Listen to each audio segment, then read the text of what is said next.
Hello my loving Tiffany Thinks family, welcome back to another episode of Tea with Tiffany Thinks on a Tuesday. Before you listen to this episode, make sure, just pause this video and make sure you watch episode 1 and episode 2. If you haven't listened to it or watched it, I'll leave it linked down below. If you don't watch those 2 episodes, then this one won't really make sense. So make sure to watch those 2 and then come back to this. Today I'm wearing the We Got This. If you're interested in getting one, there's always a link down in the description box below, always. And I've added some summer colours into the collection, so if you want to go and have a look, you can do. Before I start, let me know in the comments below what you're doing whilst you're listening to this. Are you just sitting there with a cup of tea or coffee, or are you cleaning? I love to know what you're doing whilst you're listening to me. So yeah, let me know in the comments below.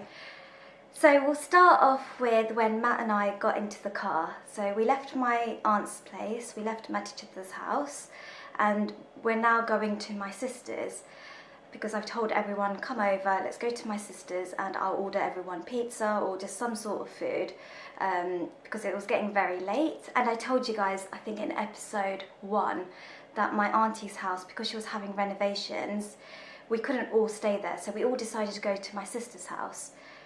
Matt and I got into the car. It was just me and him. Everyone else came in their own cars.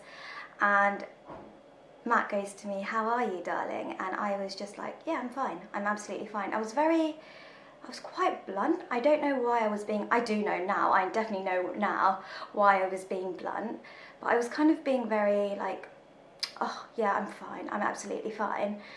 And I was like, how are you? And he was like, I'm shocked, darling, I'm shocked, I can't believe it. And I remember being like, well, it is what it is, you don't have to be with me, this is like the longest journey, it's going to be hectic, and I don't really want you to be involved in all of this.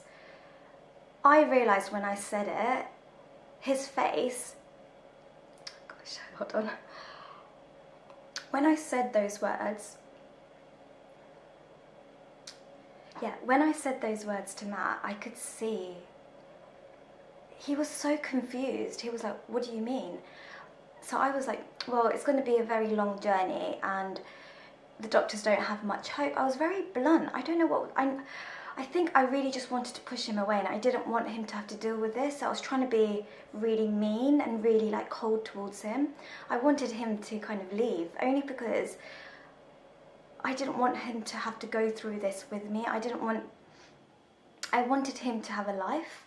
I wanted him to have a normal life.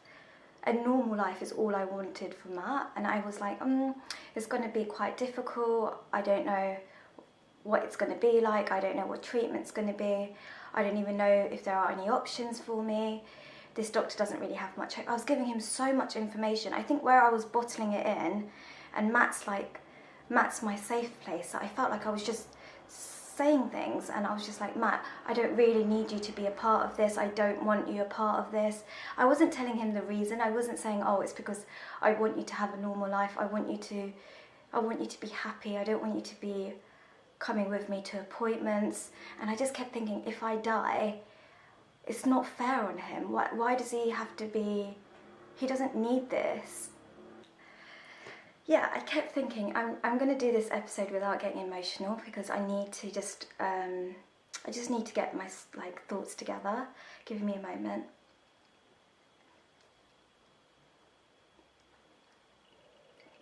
And looking back, I was really, really mean. I was trying to be kind of harsh so that Matt would leave. I wanted him to say, you know what, you're right, I can't deal with this. I need to have a normal life. You carry on, you've got your family, you carry on doing what you need to do, and I'm out of here. That's what I was expecting because I just don't know. I really don't know. Do you know, he really, anything I was saying to him in that moment, he was just like, not having it. He was like, because I think he knows me really well. Hold on a moment, I need to get a tissue. I do so much crying on my vlogs, so this is a place where I just want to come and talk, you know, rather than get emotional. So yeah. So I remember just really trying to push him away and he just wasn't having it. He was just like, what are you talking about? Like, we're going to get through this. I'm going to be there for you. And that day I got diagnosed, he pretty much moved in with me. That day, Matt decided to kind of change things around with his work. He'd emailed and messaged all his work people and said, listen, I have to change work around. He was living in Tunbridge Wells at the time, and he pretty much moved in. On that day, he's like, I'm not leaving you. He moved in with me, and he said, me, your mum, and me and your mum will help you through this, and we're going to get through it. And he cancelled work. That was the first thing he did. He told his flatmate, he was living with another boy, one of his friends, and he told his friend, listen, this is what's happening, and I have to move out, I have to move in with Tiffany. Before this, Matt and I, even when I lived in Tunbridge and Matt lived in Tunbridge Wells, we never talked about living together, because with our cultures, Matt's Irish, I'm Sri Lankan, it's not something we wanted to do. We wanted to do it where we were engaged and then married and then lived together. I know it sounds really old school, but if you watch my vlogs, you guys can see me and Matt are very we're very old school. We're very, I think we both decided that we could go on holidays, we could be with each other, that was fine, but we always kind of said if we were to live together, it would be after we were married. That made a lot of sense to me because I'm Catholic and he's Catholic too, and with our cultures it's what we're used to. So we both thought about it, and in the past we said no, definitely not. As soon as I got diagnosed, on the day, it was like everything that we believed in, we didn't even think about it. It was just like, Matt's like, I'm moving in. And I was like, that's fine. I was like, are you sure this is what you want? I was a bit upset for him because I felt like I'm gonna get worse and worse and worse, and he's gonna watch me get worse. It's not fair. It's not fair. It's not fair on Amma, it's not fair on him, it's not fair on my family. But I kept thinking, my family, they don't really have a choice. Like, they're stuck with me, right? I'm always going to be family. Whereas with Matt, I kept thinking he could just replace me. He can get someone who hasn't got cancer. I really didn't think about what we have. I just kept thinking, it's so unfair for Matt to have to see me go through all of this, lose my hair and change. I was going to change. I wasn't going to be the girl that he fell in love with, and a lot of emotions were going through in my head, and I was kept thinking, Matt won't stay with me. He won't, will he? He can't. This isn't what he signed up for. He didn't sign up to be with me. But he kind of didn't even give me a choice. He was like, I'm staying with you. You can't just, he kept saying, what you're saying is nonsense. Like, this is what love is, Tiffany. This is what love is. You stick together no matter what. And he said, Tiffany, if I was going through this, I know 100% you would stay with me. You wouldn't just say, oh, bye, I'm going to find someone else. He goes, I don't know why you're thinking like that. And I just kept saying, Matt, are you sure you want to be with me? Are you sure you want to still stay with me? I kept questioning it because I just felt really guilty. Honestly, that's the word I can use. I felt really guilty that even though I didn't choose this life, I didn't choose to have cancer, I felt like I was making him go through it with me. Yeah, so we had a really long discussion in the car. I think we sat outside for a little while, outside the pizza shop, I remember, because we were picking up the pizza before we went to my sister's where all my family were there. We couldn't really talk because the house was full of people, so we couldn't really talk, so the car was the best place for us at that time. And I just said, I'm sorry, darling, I'm sorry that I'm questioning our relationship. But at this point, I think where I was in so much shock, it was really hard because I'm telling everyone. On the day I got diagnosed, I'm telling all my loved ones, and I think it was just a lot for me to take on. And so I just wanted to protect Matt. I wanted him to feel, I just wanted him to, I don't know, as much as it was breaking my heart saying all the things I was saying, I just wanted him to leave. I honestly wanted him to leave because none of this was fair for him. It wasn't fair. And then it was just silent for a second, and then he burst out crying, and he was like, what is going on? And then I hugged him, and it was quite an emotional time in the car. It feels a bit like a blur now. I don't know why. It just feels like, I think where I don't want to remember that moment of Matt crying. I think in that moment I realised I didn't have a choice. I had to go through all the treatment. I have to fight this for my family, for my mum, and for my darling Matt. There's no choice. I have to fight, because if something happened to me, it's not fair. It's not fair on anyone who loves me. It's not fair that I could just leave. I don't want to leave. I don't want to die. I need to have all the treatment, even though I was so against it. Because I was so against it, because the hospital I was in, they didn't really give me much options. Until they referred me to Royal Marsden, I thought that was it. There's nothing. I can't do nothing. And in that moment when I saw Matt cry, and then I just had a moment where I thought, you know what? Even if I die, at least I fought, at least I tried, rather than just give up. At least I tried for everyone's sake. At least I really tried with all the treatment, with everything that's out there now. I'm going to try. I'm going to go to all the appointments. I'm going to have all the treatment, even if it means I lose my hair, I don't look the way I want to look, even if it means that Matt and I's dreams, everything we planned, even if it means it doesn't happen, at least I'm still here with him. And I felt like in that moment, it was just like, yeah, that's it. We need to find out the options. Even if it means I sell my house, the house that I worked my whole life for, all my savings went into this house. If it means I have to sell this house to get the best treatment, I'm going to have to do it. That day, Amma and Matt and I, we all decided to live together. So this is the house. This house technically wasn't for me to live in. It was meant to be like a place that I'd rent out. It was never the house I was going to live in. I always kind of wanted to live in Tunbridge or in Kent. This wasn't part of the plan. It really wasn't part of the plan. It was meant to be like an investment property. It was meant to be, I don't know, it wasn't a place where I was going to live. It's not in the location I wanted to live in, but I just thought right now, I managed to, luckily, before I got diagnosed, I managed to kind of do up this house. I know some of you always say, oh Tiffany, why didn't you do this to your house? The honest reason is because I stopped working, and because I stopped working, I didn't have the finances to go and buy paintings for the wall or to buy things. I didn't even have money to buy blinds for this house or a sofa. My auntie Shamla Mami and George Mama, they bought the blinds for me for this house. My auntie Matachita and Chris Uncle, they bought me my sofa. So honestly, this house, it was pretty much empty. And so it was just a hectic time, because my life changed in regards to my financial situation, in regards to all my dreams, Matt's dreams. Even Amma, this is the age for her to be relaxing.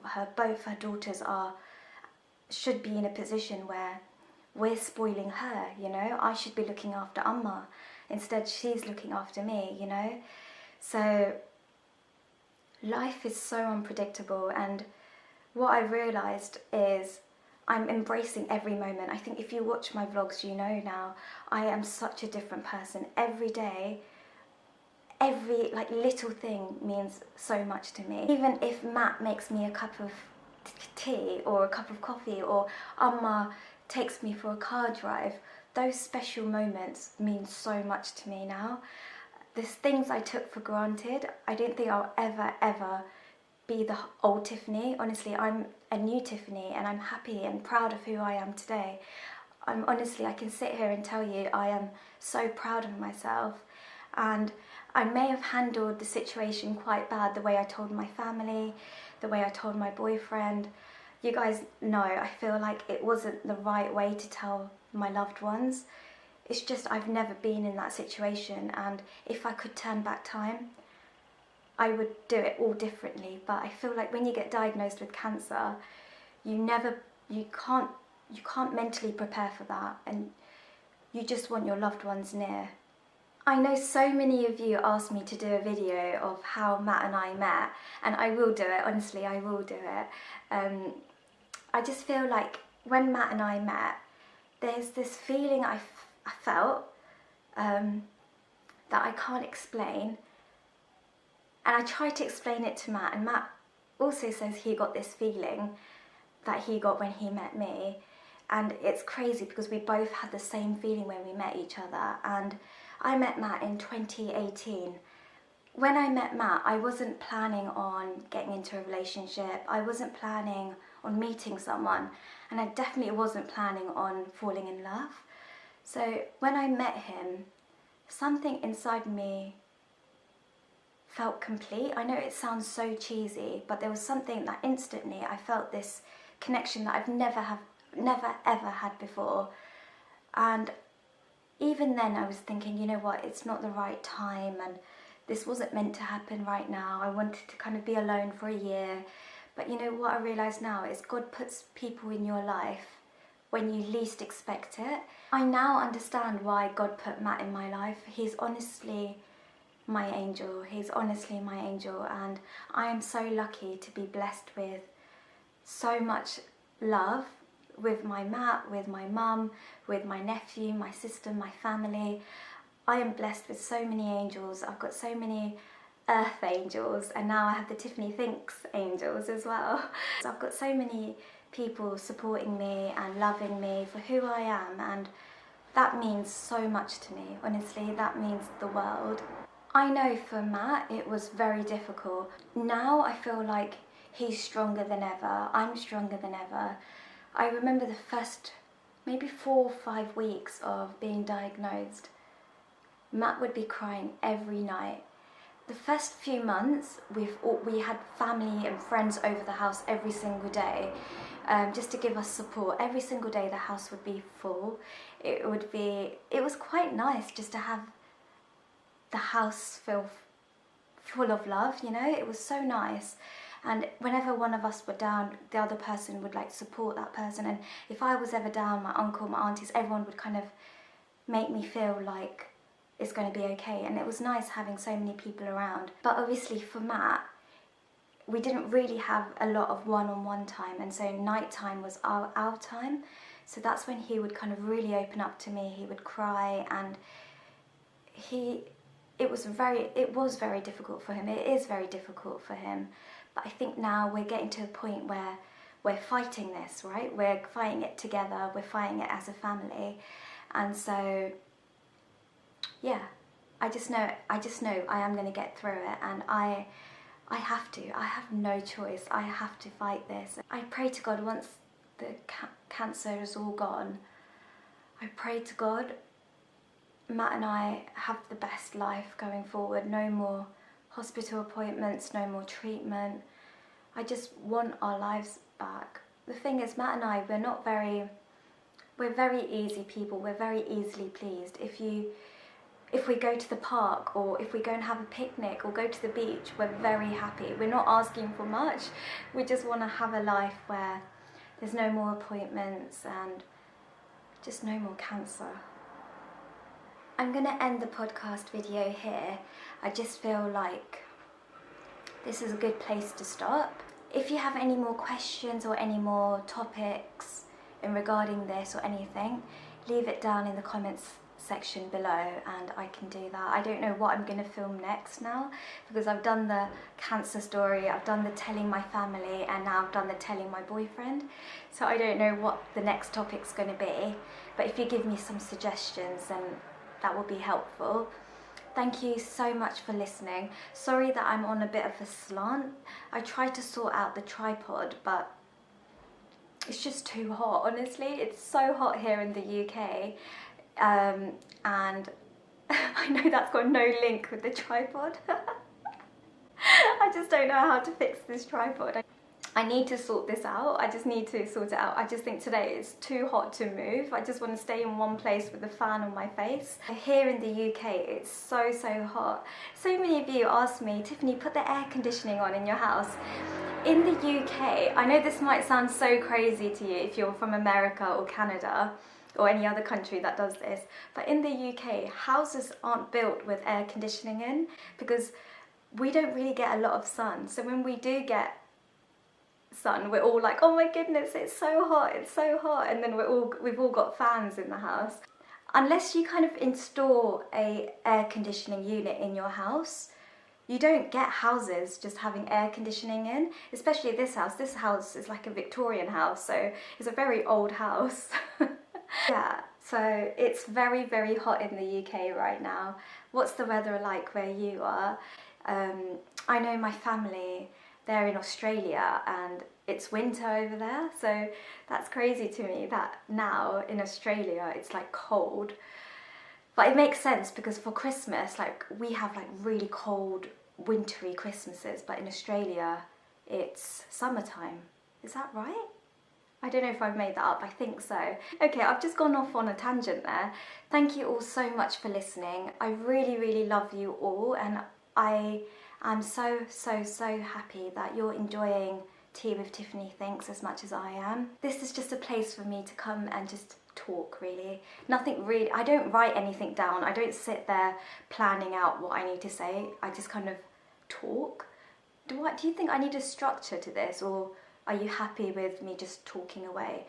I write down like topic ideas, so I'd write down like telling my boyfriend as a topic, or I need to do the fertility process as well. So I have topics, but I don't sit down and plan, oh, at the beginning I should say this, in the middle I should say this. I just kind of sit and just talk, because I feel like I want it to be like a conversation rather than like a script or something. I can't do a script. Who do I think I am? I will see you on Thursday now. If you haven't subscribed, please, please, please subscribe.